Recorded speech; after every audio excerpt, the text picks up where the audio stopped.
We're on a set of Saints and Soldiers The Void with arguably the star of the film, 76mm gun motor carriage M18, affectionately known as the Hellcat.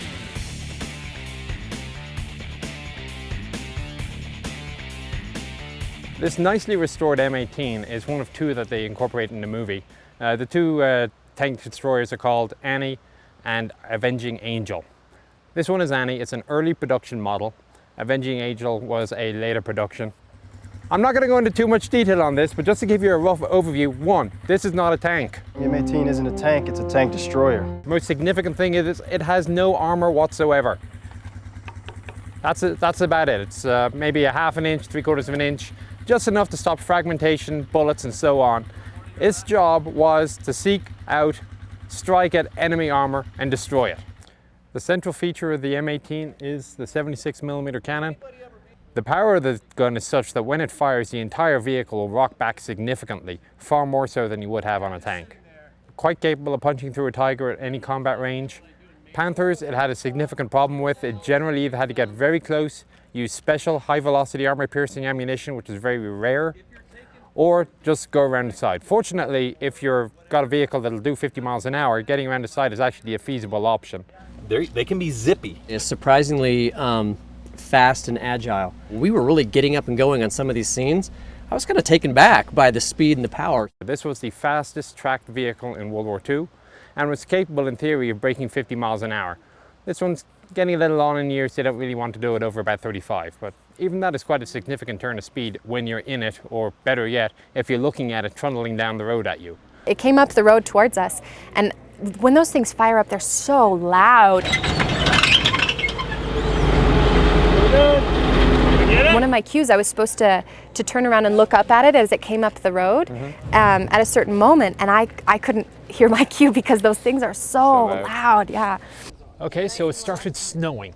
So I've borrowed some of the equipment from wardrobe, and I mean, it's not bad. It's a reasonably heavy coat, wouldn't want to run on it, but it works. M18 of course has no roof, designed to allow the crew visibility out, but fortunately for filming it also allows room for all the equipment, the lighting and so on, so they're shooting a couple of interior scenes right now. Manual trigger, so if your foot pedal doesn't work, you pull this lever, so it's on the way, bang. Gunner shot, tank! Ready, clear, fire! on the way!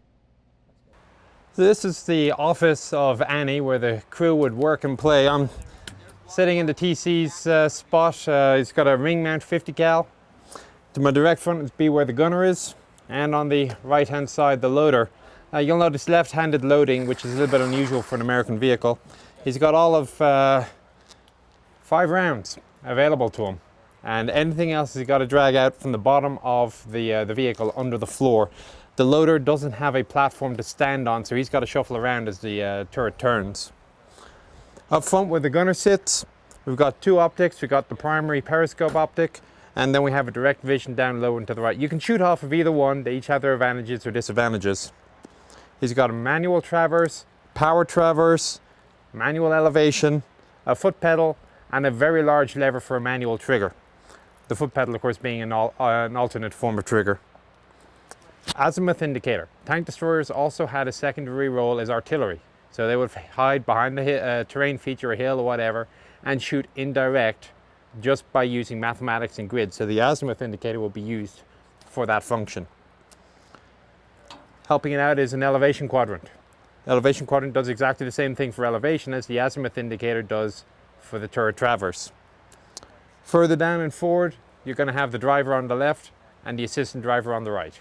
Obviously, of course, the vehicle just standing here won't give you the impression of what it is capable of. To actually see it moving around and shooting, watch the movie.